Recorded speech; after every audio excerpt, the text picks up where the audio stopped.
Happy Sabbath. So this is my, let me take off my glasses. This is my attempt to share my journey. So I'm graduating, but by the time you watch this, I would have already graduated. But I'll be graduating with my Bachelor of Arts in Secondary Teacher Education with a major in English language and a minor in literacy. And story is a very long story that I will try to condense. Hopefully I can do this without starting to look like a frog. And I hope that all my words are clear.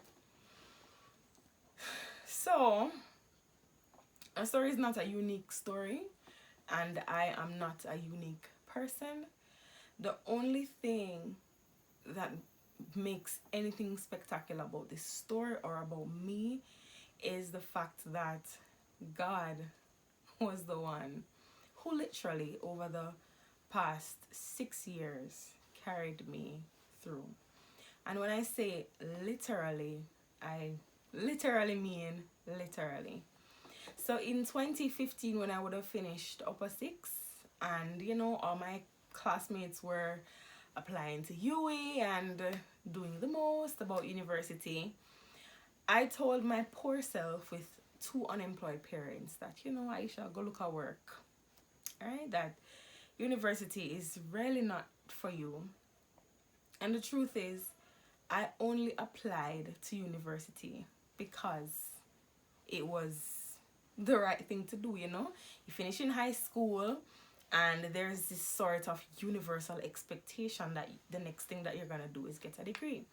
And so it was just out of mere formality that I had sent out university applications. So I had applied to the Michael Teachers College as well as UWI, the University of the West Indies, and Northern Caribbean University. And that was in January of 2015. And of course, in the back of my mind, I'm like, if you get a job, then that's where you're gonna be. And if God chooses to take you through that journey, then so be it. And at the end of the term, which was May, we did our exams, and I was like, okay. Very rough time mentally for me. I was not settled at all. I almost missed my literature exam, and I was just not okay mentally because I was so uncertain about my future. Didn't know what was gonna come next. And you look around and you're like, well, everybody else seems to have had their lives together, and their mom and dad, or probably aunts, uncles, somebody is sorting everything out for them, and they are just moving to the next stage. And you ask yourself, what about me? And of course, at that time, I was very, very active in church. I was trying to drown out my secular life because I had no confidence that anything would work out for me in that regard. And of course, we're in May, and we go through the summer, and you're just a regular teenager in the summer. But when September comes and all of your classmates and all of the other persons who are at church in your age group are registered for university and have begun going to school, everybody starts looking at you like, what's happening? What are you doing here? Why are you here? And I started to become uncomfortable, honestly. And so there's this program that we do at my church called Prayer, Praise, and Testimony Day. So that's a Sabbath where we just have a sermonette, and the bulk of the program is allotted to testimonies and just praise and worshiping. And I always still enjoy those days. Those are some of my best Sabbaths at church. And I remember one time we had it, and Auntie Damia, well, Damia Cross is her name, she was one of the speakers, and she made reference to the story where Paul was in prison, and his deliverance was a silent deliverance. She also referenced another similar story where the deliverance was loud. So there was one time when the angel just went in and swooped up Paul and led him out into the streets quietly. Nobody knew, nobody noticed. And then there was another time when there was a big earthquake and everyone was aware that God was delivering his servant. And I sat in church and I was like, okay, God. So apparently this is one of those things where you're actually talking to me, because needless to say, I needed some sort of deliverance, right? But the work that God chose to do at that time in my life was a silent work. One where not even me, not even I, was aware of. And so after that day, you know, we cried a few tears, prayed a few prayers, and I gathered myself and I said, okay, clearly I need more faith.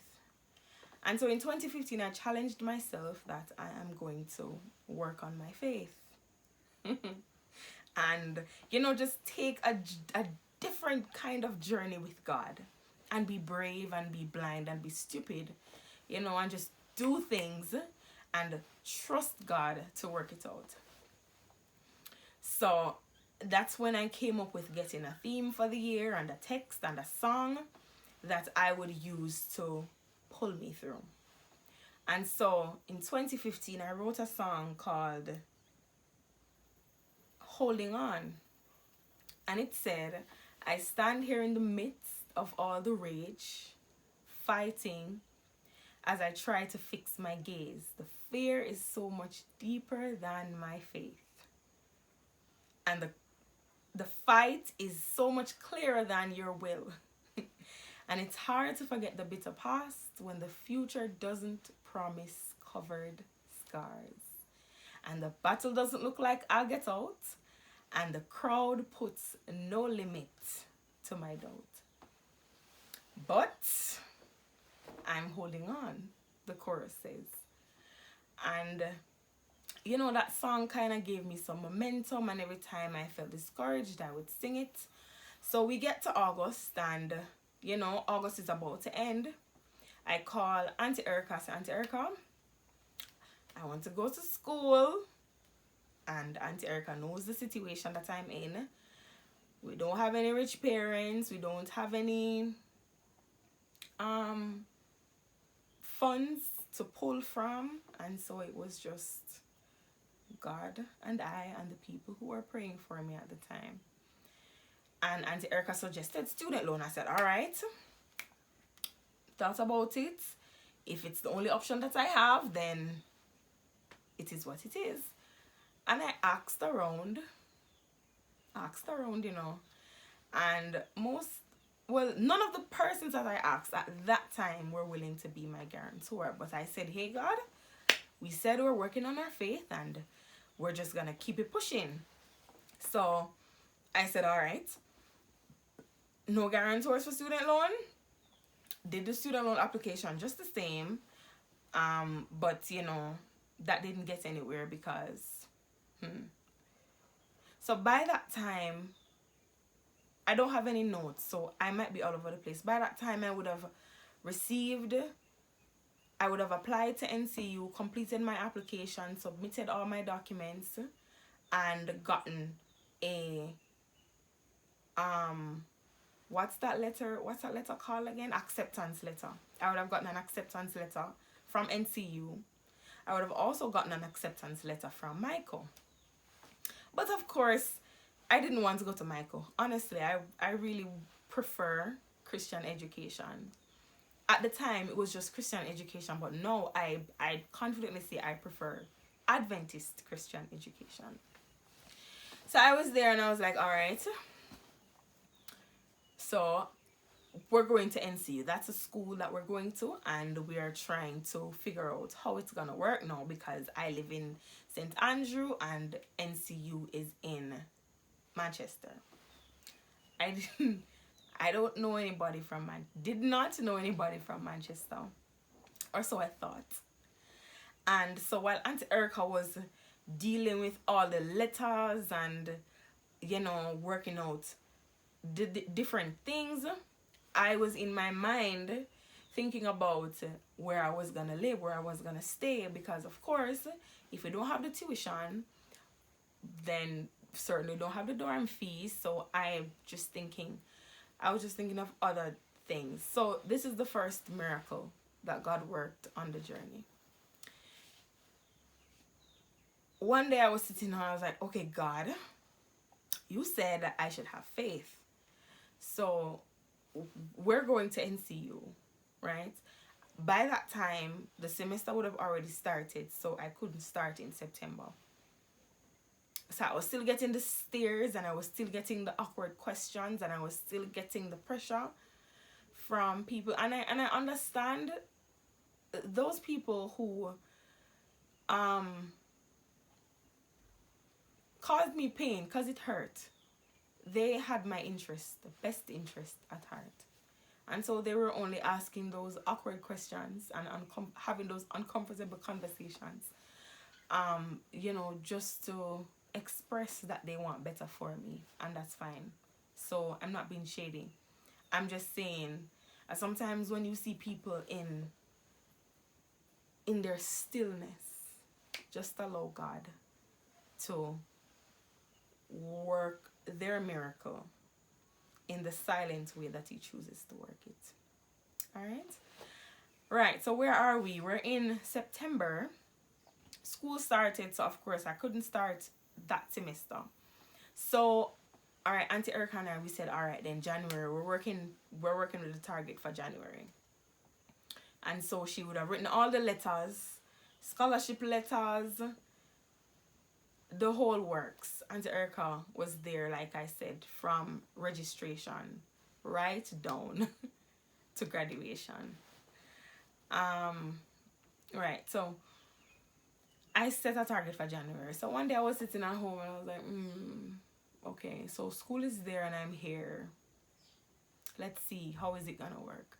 So I remembered coming to Mandeville for a funeral when I was a child. I was probably about 5 or 6. So I went to my grandmother and I was like, Mama, when did they go Mandeville? Who for us did they go after the funeral? And she said, my brother. So I said, him still live in Mandeville? And she said, yeah, what? So I say, you can ask him if I can come live with him. And she say, alright, me I'll give him number. So anyway, she gave me the number. After a few weeks, I should never give me it immediately. After a few weeks, she gave me the number. I picked up the phone. Never spoke to this person before. Never spoke to this person before. I picked up the phone. I said, hi, good afternoon. My name is Aisha. I'm Millicent's granddaughter and I've been accepted to go to NCU. And I just wanted to know if I could come and stay with you during my time at NCU. And he said, all right, I'm going to talk to my wife and we will get back to you. So I'm going to say, wife, all right. So I waited and waited and waited. At that time, Joel and I, we step up a prayer game. I'm going to tell my mother, I'm going to say, Mommy, this is what's happening. I am, you know, trying to prepare to go to school in January. And she said, boy, Aisha, I think you have to go work. And because things were bad. But God has always been a good God. And he has always made every effort to keep me encouraged and sane so that I could trust him. And so I thought about it, and I said, all right then. So even though I said I was going to school, let me just start sending out some job applications with my 14 CXC subjects, and hopefully I will get a job. I kid you not. I've never been called for an interview. Never. During that time.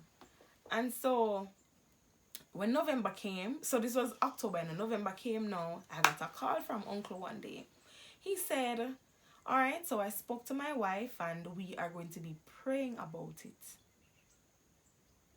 So I said, you're Christians? He said, yes, we go to the Seventh-day Church of God Church. I said, I'm a Seventh-day Adventist.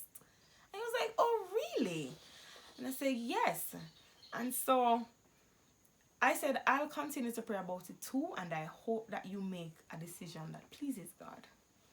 And he said, all right, I will let you know by the next weekend. So November soon done, you know.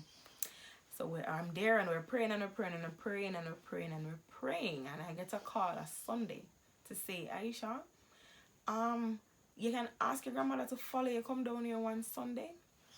Any Sunday you come is all right. We just want to meet you. So, take up myself, me, Mama, and Apple. Apple is my little cousin, Miss Bianca Morgan. She's my little cousin, and one Sunday morning we get up, and then we just jumped on a bus downtown, headed to Mandeville. When I came and saw the home, God gave me assurance. He said, Aisha, it's okay, you know, it's okay. And so we went inside and to have the conversation. And Uncle was like, mind you, I did not know Auntie Ione and Uncle Albert. I knew of Uncle Albert, but I did not know him. I would have passed him on the street if I saw him before then. So you can say that we are complete strangers. And so we came and we were having a conversation, and he was asking, you know, so the first thing he said was, how is your school fee going to be paid? And I kid you not. I said, God will provide. And he said, I understand that, you know, but you have a plan, like, you know. And I started telling him about the study, the work and study program that NCU had. I was like, yeah, my son did that, but it's not going to be enough to cover your entire tuition. Say, well, that's my efforts, and God always exceeds our efforts. When he is coming to us, he's not meeting us halfway. And so he smiled. I said, yeah, man, because this is a faith journey. So we're there and they're talking, and then he asked another question, you know. How did you plan to afford staying here? Like, who is going to help you to contribute to the bills and whatever XYZ? And I did not have an answer to that question. I paused and I thought about it. I was like, I don't have anybody. So I told him, you know, my parents are poor and I don't have a job, and I'm just making an effort so that God can bless me. And he said, all right, never mind, it's all right. So when are you coming to school? I said, January. And he said, all right, hopefully by that time we will be ready for you. And I was brought upstairs and showed my room. I said, that's the room that you're going to stay in.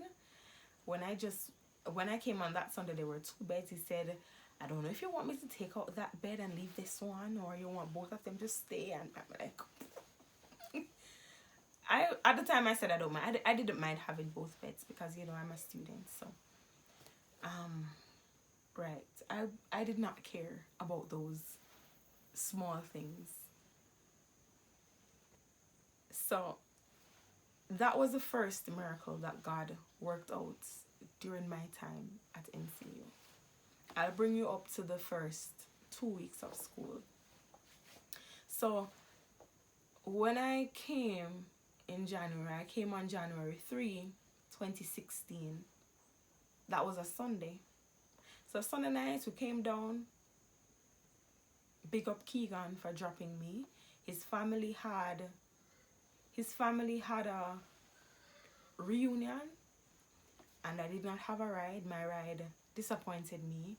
And I called Keegan after 5 on Sunday afternoon and told him that I didn't have a ride to go to school. And him say, where them? I said, down the road. And I'm sure, like, give me some time. I'm coming. Just like that. So big up Keegan. Rohan McCallum is the name. And so I was dropped, moved into my room, put out my things, and then when I laid in the bed, I cried. Here's why I cried. Moving from St. Andrew was not hard for me. I literally could not wait to leave. I used to sleep on so poor family, like I said, everybody's in a one-room situation. So at the time, my mother was living in one room with her husband and my younger brother.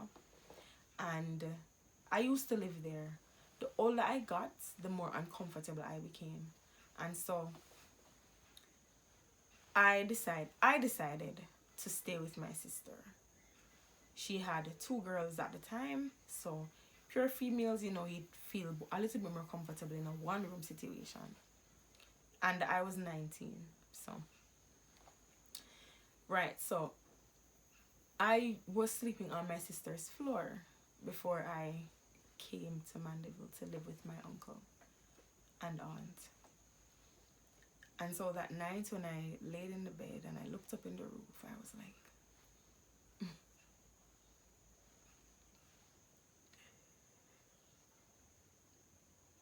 I was so grateful to have my own room and my own bed to sleep on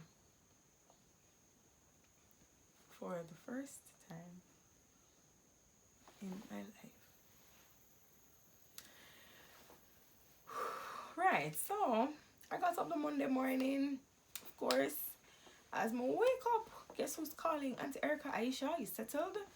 I said, yes, I am getting ready to go to school. She's telling me when I get to school. So I called Auntie Erica when I get to school and she said, how is everything? So I went to the finance office first to give them my faith story. I went up there to give them my faith story. Of course, it did not work. And Garfield, that man in finance, he said, Miss Joseph, as much as I admire your faith, you need to have a financial plan in order to complete university.